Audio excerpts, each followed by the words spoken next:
U.S. to import freedom from Argentina. In 2021, Rightful Freedom reported that the U.S. had become the world's #1 exporter of woke Marxism. At that time, even the U.S. right was exporting leftism. This from the Mises Institute story titled, The Unlikely Story of American Regulatory Socialism.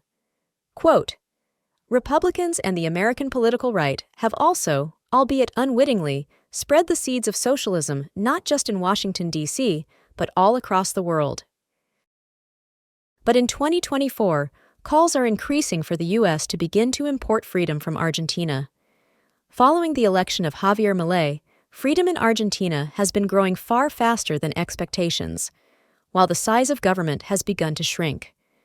The Cato Institute reported, quote, The Libertarian Economist has consolidated 18 government ministries into 9, fired 5,000 government workers. Meanwhile, Barron's reported, quote, The Argentine government in January saw its first monthly budget surplus in nearly 12 years, as new President Javier Milei continues to push for strong spending cuts. It took Milei just 9.5 weeks to balance the budget and turn a $1.2 trillion annual deficit into a $400 billion surplus. How?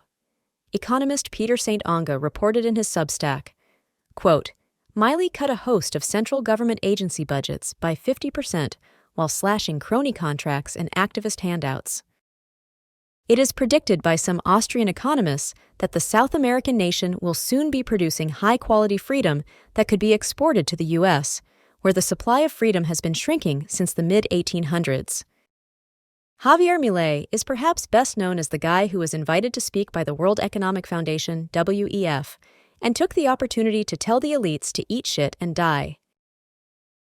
Thank you for your interest in Rightful Freedom. Please help us grow by liking and subscribing and commenting. We would love your feedback, and see more content at our website, rightfulfreedom.com.